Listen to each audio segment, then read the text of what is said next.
कुछ भी पढ़े इसका? BST का कुछ भी स्टार्ट किया हो तुम लोग? अभी लिए थे तो क्या पढ़ा है? क्या पढ़े थे? इफेक्टिवनेस और एफिशिएंसी। ओके, तो basically nature and significance of management start किया था, कैरेक्टरिस्टिक्स भी हो गया था। ओके, नो प्रॉब्लम, हम लोग फिर से एक बार लेकिन शुरू से स्टार्ट करेंगे, फ्रेश स्टार्ट करेंगे। किस किस की फर्स्ट क्लास है आज? साहिल सर वाली क्लास अटेंड हुई थी? नहीं, right? Okay, so we will be starting with the first chapter itself, which is nature and significance of management. Okay, easy enough students, nothing to worry, बहुत simple सा subject है, बहुत simple सा portion है। Is it visible to you all? Okay, first of all students, we will talk about what is management. ठीक है, तो जो लिखा है वो छोड़ दो अभी, बस मेरे को अपने हिसाब से बताओ, what is management according to you? क्या सोचते हो, क्या समझते हो, क्या समझ आता है मैनेजमेंट से?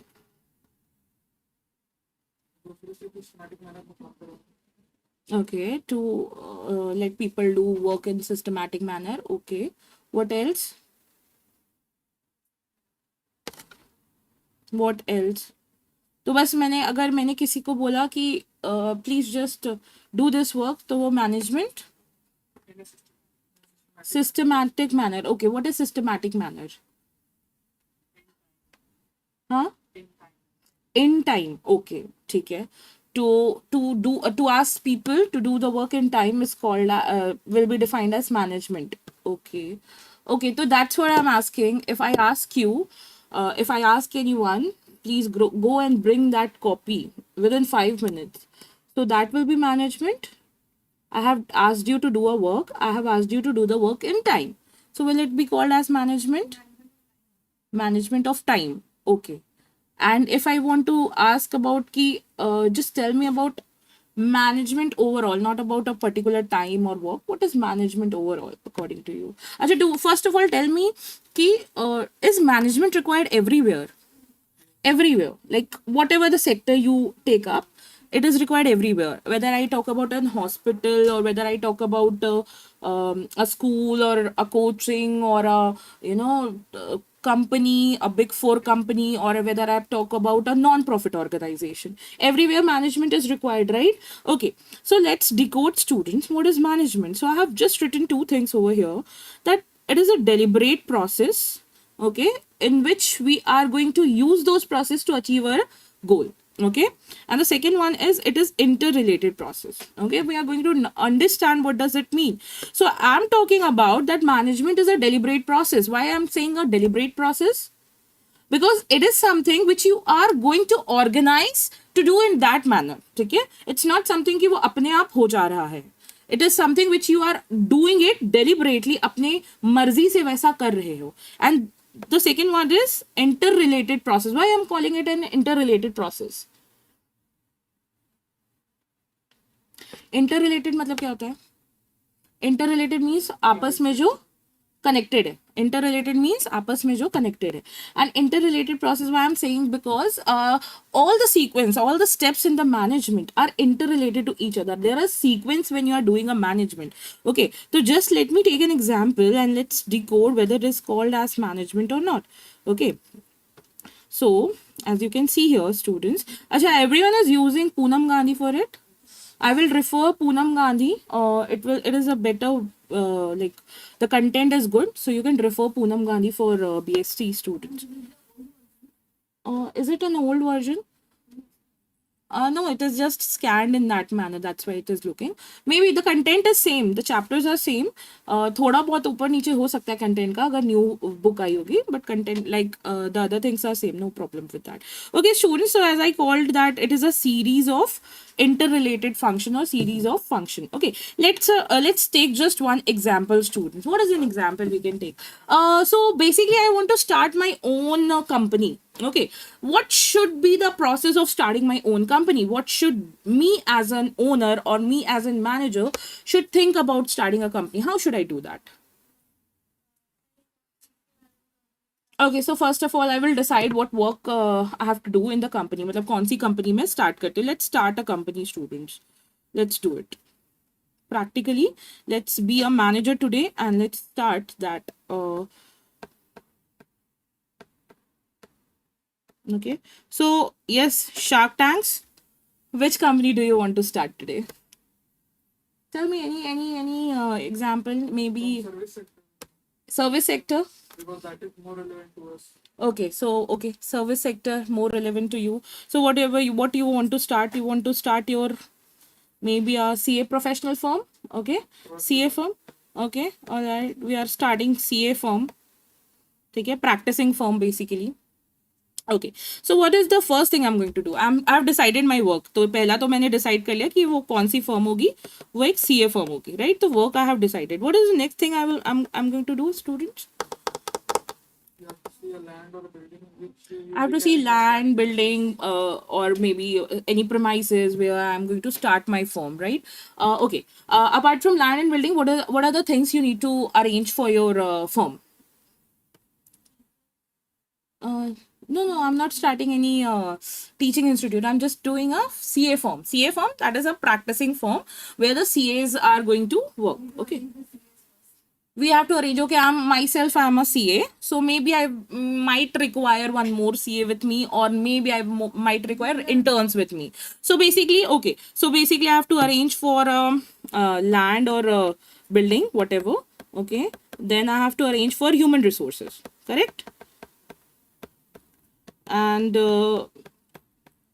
I think before going to this things, you have to also arrange for your finance, correct?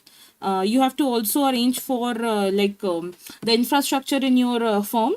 It can be a like it can be the desk, it can be the chair, it can be the AC, lightings, and all that. Okay, because your clients are going to come and it is going to reflect. So you are going to do with the infrastructure, correct? All right. So I have what are the things I have done. I have understood like what work I have to start. Then I have started arranging for my resources. Okay, like the land is my resources, building is my resources, infrastructures are my resources, finance is my resources. Okay. Second thing, students, when I'm talking about human resource, for human resource students, you have to recruit people. First of all, you have to give the advertisement that you are having a vacancy in your organization and people can come and apply it in your organization, correct? So you are going to recruit people. Plus, after recruiting, what is recruitment? So basically recruitment means attracting people to come and apply for your organization. ठीक है? So that is recruitment. Recruitment का मतलब ये नहीं होता है कि अपने काम में तुमने किसी को रख लिया. Recruitment मतलब क्या होता है? सिर्फ लोगों को बुला रहे हो कि come and apply in my organization. That is recruitment. After recruiting, for suppose मुझे ना 3 लोग पसंद आए, तो what I have done, I have selected those 3 people as my intern in my organization. Okay, so I have recruited them, I have selected them, correct? Okay, now what I will do, students, once I have done the selection, I will give them the work. I will just tell them, I will direct them that what is their work, right? So I will do the direction, I will do directing, I will give them work, and after giving them work, I have to keep an eye whether those people are doing the work or not. So basically, I have to control that whether the work is done or not. And finally, I will achieve my goal. Correct? So you can see, students, I have just taken one example of it and see how many processes are you can say how many steps are interrelated to each other. Correct? There are so many steps which are interrelated to each other. So you are now in a मतलब तुम्हारा एक framework है कि for suppose मैं खुद एक owner होकर के ये काम नहीं करती, तो मैं किसी को hire करती इस चीज के लिए और उसको बोलती कि ये सब काम करो, right? या फिर मैं खुद भी एक manager बन करके मतलब being an owner, I can also do this work. So what I have done, I have arranged my, first of all, I have planned what work I have to do. Then I have planned for my resources. Then I have planned for my human resources. In human resource, I have recruited them, I have selected them, I have directed them, I have controlled them, and finally I have achieved my goal. So basically, this things, the words which we have written over here, that it is a deliberate process, because students, I have deliberately portrayed this sequence and I have deliberately done this sequence to achieve my goal. ठीक है. और दूसरा है, it is an interrelated process. Students, जितने भी हमने यहाँ पे अभी process देखे हैं, you can see it is all interrelated. बिना human resource के तुम किसी को recruit नहीं कर पाओगे, select नहीं कर पाओगे. जब तक तुम selection नहीं करोगे, लोगों को direct कैसे करोगे कि काम क्या करना है. जब तक direct नहीं करोगे तो उनको control कैसे करोगे, और जब तक control नहीं करोगे, जब तक ये नहीं देखोगे कि काम हो रहा है या नहीं, तुम्हारा गोल अचीव नहीं होगा. Are you understanding my point? ठीक है. सो बेसिकली यहाँ पे जो हमने दो चीज लिखी है वो प्रूव हो गई कि this is an deliberate process and it is an inter related process. Okay. Apart from this, students, let's understand the modern concept of management, or let's just define the management. कि अगर तुम्हारे paper में आता है what is management, so what is the definition you are going to write?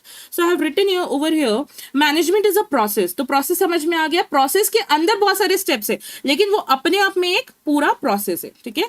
management is a process of getting things done with the aim of achieving goals. ठीक है. तो we are asking people to do our work with the aim of achieving our goal, but how effectively and efficiently. Okay, so there are three main important words over here, students. What are the three main words? One is the management is a process, second one is effectively, and the third one is efficiently. When I say कि it is a process का मतलब क्या होता है? sequence of steps. तो जो तुमने देखा ना, recruitment, selection, directing, controlling, वो क्या था?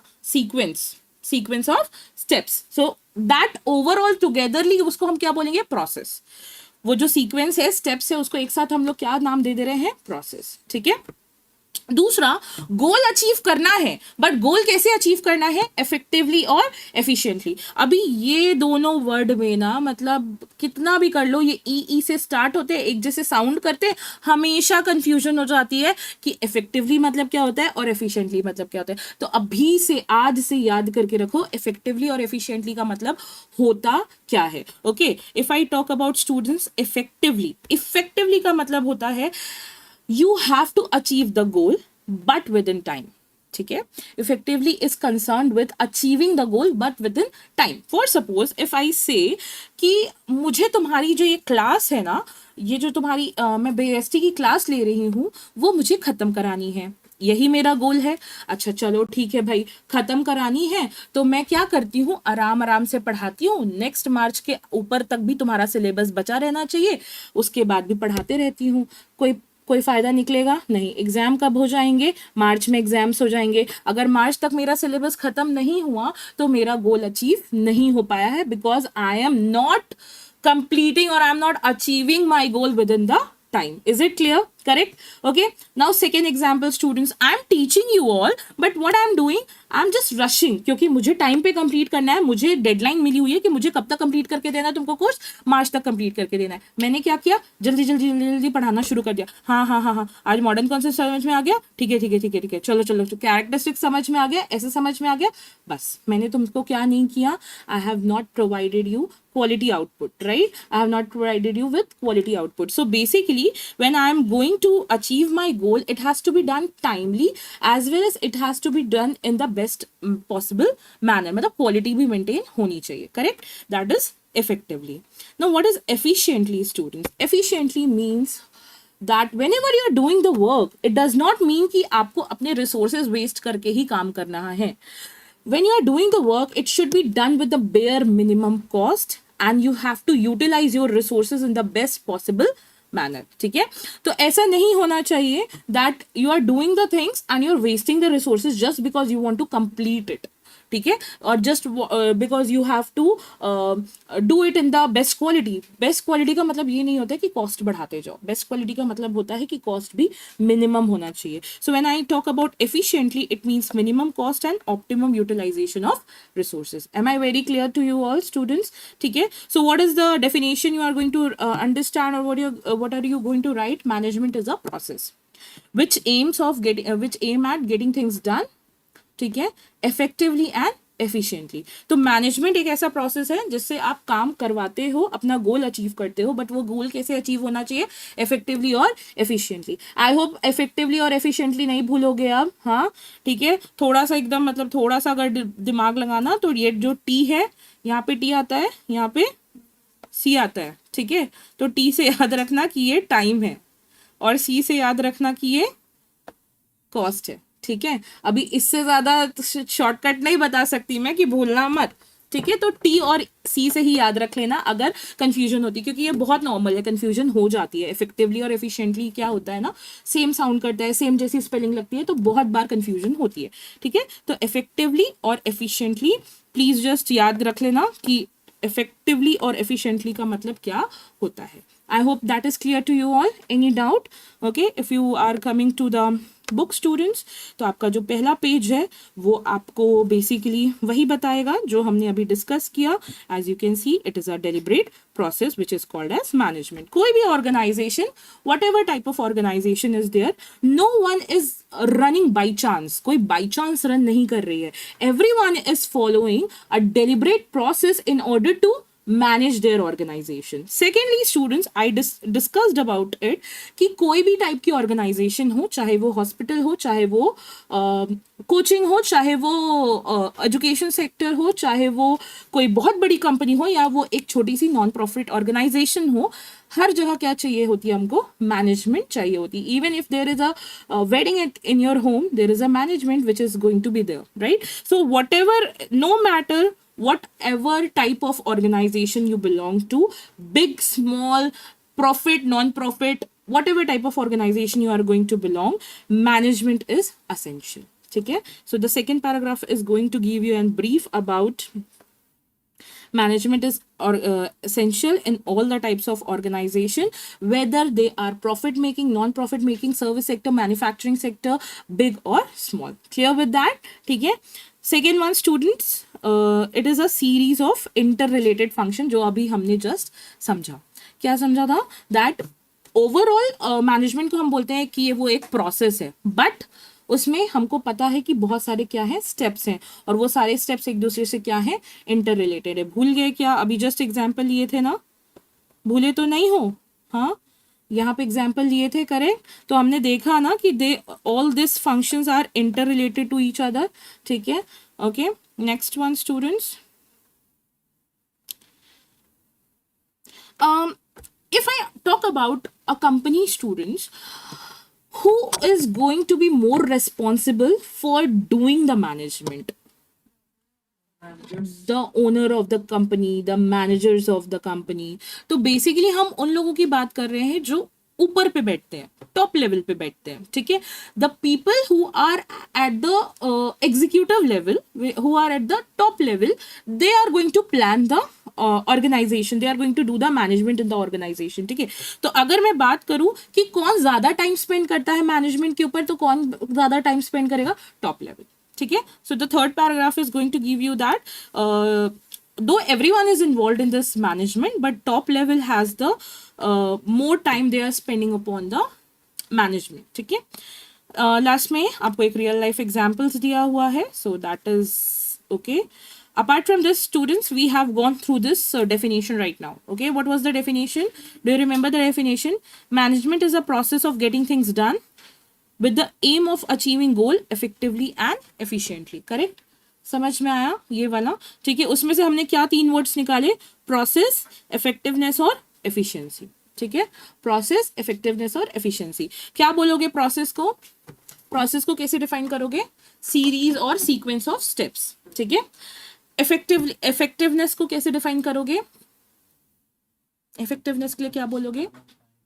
Doing the task on time, ठीक है? एंड एफिशिएंसी के लिए with the minimum cost and optimum utilization of resources. What is the meaning of optimum utilization of resources?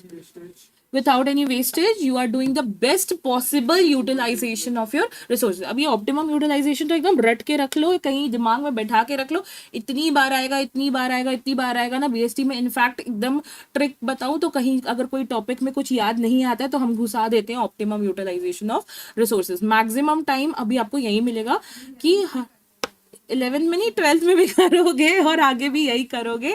Optimum utilisation of resources is something which is going to save you every time, ठीक है? तो कहीं पे भी अगर कुछ सब heading याद नहीं आती है तो हम ये घुसा देते हैं until unless कि वो एकदम ही irrelevant टॉपिक हो, ठीक है? तो most of the time this is used. I hope these three words are very clear to you all, students. Any doubt in these three words? So you can now differentiate between effectiveness and efficiency.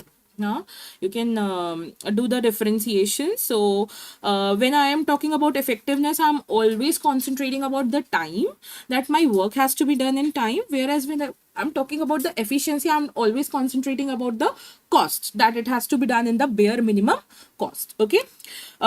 तो यहाँ पे effectiveness में हमको result achieve करना है, ये ज़रूरी है, टाइम पे रिजल्ट अचीव करना है, ये ज़रूरी है। जबकि अगर हम एफिशिएंसी की बात करें तो हम अपना कॉस्ट एनालिसिस वहाँ पे करते हैं, that it has to be done in the bare minimum cost. मतलब अगर आप ज़्यादा कॉस्ट लगा रहे हो, देन अगर उसके बाद अगर आप गोल अचीव भी कर लेते हो, it is not of no use, because you have already invested so much money in it. Alright, okay. And the last one is basically effectiveness में हमारा मेन कंसिडरेशन क्या है? डूइंग द राइट टास्क, मतलब आपको काम खत्म करना है, ठीक है। जबकि अगर हम बात करें एफिशिएंसी की, तो हमको यहाँ पे काम खत्म करना है, वो तो है ही, बट काम सही तरीके से खत्म करना है, ठीक है। Doing the task in the right way, doing the task in the right way, that is more important to us, ठीक है। So this is the thing about effectiveness and efficiency. Okay, so you can see a diagram over here, students, ठीक है। दोनों में क्या दिखा रहा है आपको? बैलेंस दिखा रहा है, ठीक है। Let's take an example. So basically I just took the example of like teaching, जहाँ पे मैंने बोला कि भाई मैंने तुमको क्या किया, मैंने ना कोर्स जल्दी जल्दी ख़त्म करवाने के चक्कर में तुमको क्वालिटी नहीं दी, ठीक है। तो मैंने बस टाइम देखा, उस टाइम पे तुम्हारी क्वालिटी नहीं दिखी मुझे, मैंने कोई क्वालिटी नहीं दी। तो भाई क्या हुआ उसमें? Because I have taught you in this rush manner, they have to hire another faculty, और वो आकर के तुमको फिर पढ़ा रहे हैं। So what happened? Cost double लग गया, मेरे को भी पे करना पड़ा, दूसरी फैकल्टी को भी पे करना पड़ा, कॉस्ट ज़्यादा लग गया। तो आपने टाइम पे तो कंप्लीट करा दिया syllabus, but again your cost is not minimum here, ठीक है। वो फैकल्टी आई, उन्होंने भी करा दिया, अच्छे से पढ़ा दिया, सब कुछ ठीक हो गया, very good, win win situation. But win win situation नहीं हुई ना, दो कॉस्ट लग गया, वहां पे मेरा भी कॉस्ट लग गया और दूसरी फैकल्टी का भी कॉस्ट इन्वॉल्व हो गया। सो whenever the relationship between effectiveness and efficiency says that, students, whenever you are achieving your goal, it has to be both ways, it has to be effective, it has to be efficient. अगर दोनों में से एक चीज भी missing है, it means कि आपका गोल जो है वो प्रॉपरली पूरा नहीं हुआ है। फॉर एग्जाम्पल, एक पर्सन है, वो पॉट बनाता है, पॉट समझते हो, राइट? वो पॉट बनाता है, तो वो पॉट ऐसे बनाता है कि भाई एक थोड़ा सा भी ना उसका एक्स्ट्रा कॉस्ट ना लगे, तो वो एकदम आराम से धीरे धीरे कर करके पॉट बनाता है। लेकिन ऑर्डर्स जो हैं उतने में निकल जाते हैं, क्योंकि because he is not able to complete the work on time, because he is making it very beautifully, that the orders are getting out of his hand, ठीक है। So what happened? एफिशिएंसी तो आपने maintain कर ली, ठीक है। What about effectiveness तो आपने maintain नहीं की।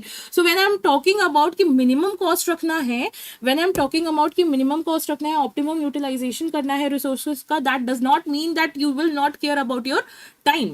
When I'm saying कि students, you need to cover up your BST portion and come and give the test, that does not mean कि सिर्फ BST ही पढ़ना है, बाकी दो सब्जेक्ट्स भी इन्वॉल्व हैं, वो भी करना पड़ेगा। तो टाइम भी ध्यान रखना है, इसका मतलब ये नहीं कि आराम से बस हम एक एक पेज ही पढ़ते जा रहे हैं। Are you understanding the point? So basically my suggestion और my conclusion about this topic is that effectiveness and efficiency are interrelated upon each other, they're interdependent upon each other, like एक coin के जैसे दो side होते हैं, वैसी efficiency और effectiveness भी मैनेजमेंट के दो साइड है, and both the sides has to be achieved. Am I very clear? Huh? So let's just go through the conclusion, students. Let me just read the conclusion for you. So effectiveness and efficiency are equally important, as being effective means completing the task, but it is not enough to just complete the task. It must be done correctly without any wastage of resources. Effectiveness and efficiency are two sides of the same coin. One without other is of no use. I hope that is clear to you all. ठीक है, इतना portion clear है? कोई doubt है यहाँ तक? नहीं? तो यहाँ पे आपको ये दिया हुआ है कंक्लूजन। अच्छा, यहाँ पे कुछ लोगों के डेफिनेशंस दिए हुए हैं स्टूडेंट्स, जिसमें से हमारी ये FW टेलर जो हैं वो बहुत ही इंपॉर्टेंट इंसान है भैया, उनके डेफिनेशन को अंडर एस्टिमेट मत करना, पढ़ के जाना उनके डेफिनेशन को। What does he say, students? Management is the coordination of all the resources through the process of planning, organizing, directing, and controlling in order to attain stated objectives. So he is also saying the same thing. He is again saying that you have to achieve your objective, but how you are going to achieve? You are going to achieve it through the process of planning, organizing, directing, and controlling. Okay? So he has given that definition. I hope that is clear to you. I hope that is clear to you, students. हाँ हाँ, कोई problem नहीं है, staffing नहीं है, वो यहाँ पे नहीं है, बट ओवरऑल फंक्शन में आएगा, वो सारा आएगा, वो अभी यहाँ पे डेफिनेशन में है, बट वो इंक्लूडेड है, मेन जो 5 मेन फंक्शन होते हैं वो इंक्लूडेड है, वो बस यहाँ पे डेफिनेशन में नहीं दिया हुआ है। ठीक है, तो आप लिख सकते हो, आप planning, organising, directing, staffing, controlling, directing सब करके you have to what you have to, ये पूरे फंक्शंस को मिला जुला करके आपको कहाँ तक पहुंचना है, अपने एंड गोल तक पहुंचना है। ठीक है, that is what it is. Okay, so students, one thing I have to tell you, I don't know about your 11th class, was case studies coming? 11th में आता था केस स्टडी, तो तुमको प्रैक्टिस है कैसे करना है केस स्टडी। अच्छा, can someone tell me how you are writing the case studies? There is a pattern of writing case studies, do you know that? कैसे लिखते थे? अच्छा, कोई क्वेश्चन आता था, कोई क्वेश्चन, केस स्टडी मतलब क्या होता है, कोई आपको रियल लाइफ सिचुएशन दी जाएगी या एक हाइपोथेटिकल सिचुएशन दी जाएगी, and you have to find out कि वो सिचुएशन क्या आपको डिस्क्राइब करिए और उसका क्या सॉल्यूशन होता है, यही होता है केस स्टडी, राइट? तो कैसे करते थे उसको आंसर तुम लोग? कुछ तो पैटर्न होता होगा ना जो फॉलो करते होगे तुम लोग, कैसे आंसर करते थे उसको?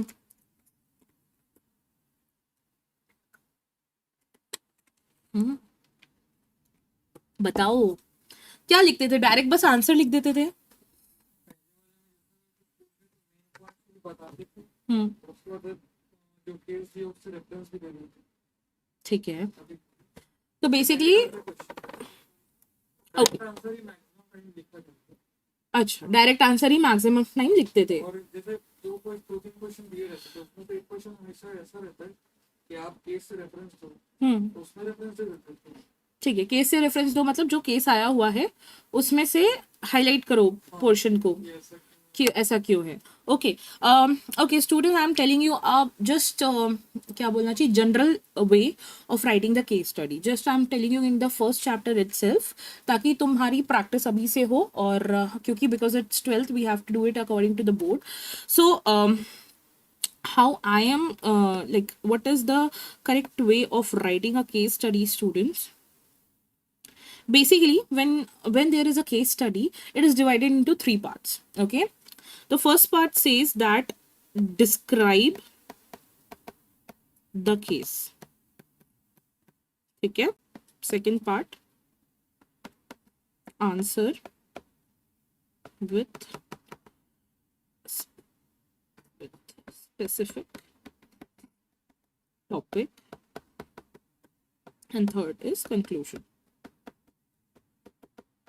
ओके, सो बेसिकली जब भी तुम्हारे पास कोई क्वेश्चन आता है, अनटिल अनलेस वो ऐसा क्वेश्चन है जिसमें सिर्फ एक डायरेक्ट आंसर की जरूरत है, अगर फॉर सपोज एक क्वेश्चन आता है जो केस स्टडी क्वेश्चन है और वो 5 मार्क्स का क्वेश्चन है, ठीक है, how you have to divide your case study? Basically you will write it in 3 parts. 3 parts basically, first of all describe the case. जो भी तुम्हारा क्वेश्चन आया हुआ है, जो क्वेश्चन दिया रहता है ना लंबा सा केस स्टडी का, so and so is HR of the company and doing this that what ever, ठीक है, तो बस उस केस को ना शॉर्ट में समझा दो।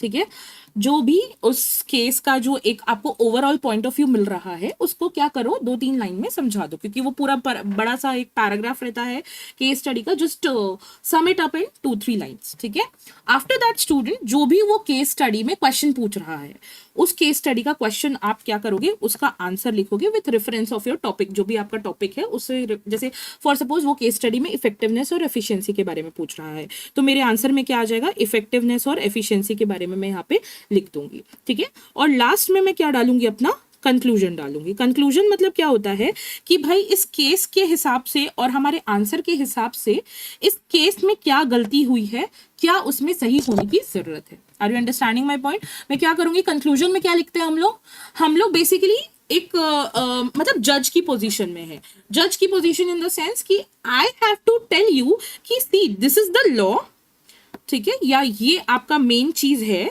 और आपके जो केस है ना, आपका जो केस है उसमें ये कमी है। सो कंक्लूजन में मैं बताऊंगी कि in this organisation effectiveness and efficiency is missing, so the human resource in this organization needs to be trained about how to use the resources in the best possible manner and how to complete the work on time. So that will be my conclusion. So again, your describing of your case is of 2-3 lines and your conclusion is of your 2-3 lines. जो भी आपका बड़ा या छोटा जो answer होता है ना, वही आपका लेंथ डिसाइड करता है, क्योंकि कंक्लूजन भी अगेन बहुत छोटा सा पार्ट है और आपका जो डिस्क्राइबिंग है वो भी आपका बहुत छोटा सा पार्ट है, राइट। तो मैंने अभी ये क्यों बताया, क्योंकि हम अगर अभी यहाँ पे एक केस स्टडी, क्योंकि यहाँ पे 2 केस स्टडीज हम पढ़ने वाले हैं, तो हम पहले ना हम उसको वैसे ही डिफाइन करने की कोशिश करेंगे अपने टर्म्स में कि आप क्या कर सकते हो। That's why I have told you in the very first class. So whenever you are going to write the case study, students try this. This is going to enhance your answer and plus this is the correct manner of writing the case studies, ठीक है। So you have to do it in this manner. This is the perfect manner. हाँ, until unless कि अगर case study ऐसी है जिसमें सिर्फ direct answer मांग रहा है, जैसे 1-1 मार्क्स 2-2 मार्क्स की केस स्टडीज आ रही हैं, तो उसमें आपको इतना डिस्क्राइब करने की जरूरत नहीं है। ये मैंने तब बताया जब वो एक फुल फ्लेज क्वेश्चन 5 मार्क्स का, 4 मार्क्स का, 3 मार्क्स का आ रहा है, तब आपको ऐसे करने की जरूरत पड़ेगी, ठीक है। So let's see what is the case given over here, students, and you will interpret first of all कि क्या दिया हुआ है इस केस में, ठीक है। तो क्या बोल रहा है, during festival season ABC Limited, so this is the company ABC Limited, received a new order of 10,000 mobile phones to be delivered in 10 days, failing which the contract will be null and void। अच्छा, null and void का मतलब क्या होता है? हाँ, मतलब उसका effect 0 हो जाएगा अगर आपने 10 दिन में 10,000 फोन्स डिलीवर नहीं किए तो, ठीक है। To complete this the production manager plan to outsource the production. What is outsourcing, students?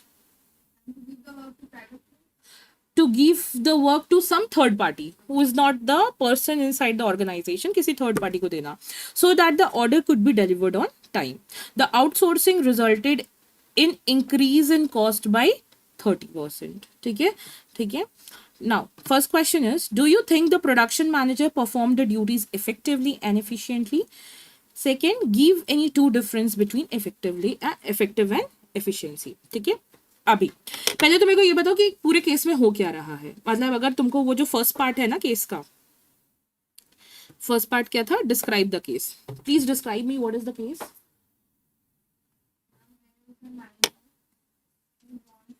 Complete the given work in the given time. He is unable to do it. He is outsourcing some third party to do it. Okay, so that is the most shortest way. There is a company ABC. There is a company called ABC Limited, who has got the order of 10,000 mobile phones to be delivered within 10 days. In order to complete that order on time, the production manager has outsourced the production of those mobile phones to a third party, ठीक है, which has resulted in increase in cost by 30%, which is main point। ये हमने कर दिया, describe कर दिया। Now the question, जो पहला क्वेश्चन है वो क्या बोलता है कि do manager has done the duty properly, effectively and efficiently। तो टाइम पे तो कंप्लीट कर रहा है because it is done in within 10 days। So what is managed, क्या हो रहा है ऑर्गेनाइजेशन में, इफेक्टिवनेस हो रही है।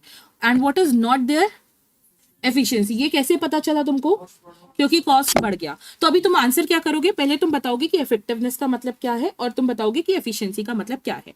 Effectiveness means to complete the work on time. So the work by ABC Limited has been completed within the given time, that is 10 days. So yes, effectiveness has been maintained in the company. Now the second part, what is efficiency? क्या define करोगे? Efficiency means doing the work with the minimum cost and by utilizing the by optimally utilizing the resources. But here, due to the outsourcing, the production cost has been increased by 30%. So the efficiency has not been maintained in the company. ये लिखोगे, यही लिखोगे, right. तो कैसे तुमने describe किया answer को, पहले इफेक्टिवनेस समझाया, वो मेंटेन है या नहीं ये आपने बताया, थ्रू द केस कि देखो इस लाइन से हमको ये समझ में आता है कि इसमें यहाँ पे इफेक्टिवनेस मेंटेन्ड है। एफिशिएंसी को कैसे बताओगे? अगेन एफिशिएंसी को डिस्क्राइब करोगे कि क्या होता है, और एफिशिएंसी कैसे मेंटेन नहीं है वो कोट करना पड़ेगा लाइन से जो केस में दी हुई है, that is cost has been increase by 30%. You have to quote the lines, or you can just give a reference that because the production cost has been increased by 30%, so hence we can figure it out that the efficiency has not been maintained in the organization. That is to be done. I hope that is clear to you all, right? Now students, what will be your third part, conclusion? क्या निकालोगे conclusion? Conclusion कुछ भी हो सकता है, जैसे कि in any of the organisation if you want to achieve the goal, the effectiveness and efficiency both has to be maintain. In this ABC limited only effectiveness was maintain, efficiency was lacking, hence company needs to work upon their efficiency. ऐसा कुछ भी करके तुम conclusion डाल सकते हो अगर ये 5 मार्क्स का क्वेश्चन या 3 मार्क्स का 4 मार्क्स का क्वेश्चन आता तो. So I hope the first point is very clear कि ड्यूटी वो अच्छे से निभा रहा है तो नहीं, वो पूरे अच्छी तरीके से नहीं निभा रहा है क्योंकि सिर्फ एक ही चीज मेंटेन हो रही है, वो क्या है? effectiveness maintain हो रही है but efficiency is not maintained. What is the second point student? Give any 2 point of difference between effectiveness and efficiency so that you can give it. Clear? I hope that is clear how you are going to answer. Okay. Now I will request everyone to please read out the second case study and answer me how you are going to first of all interpret it.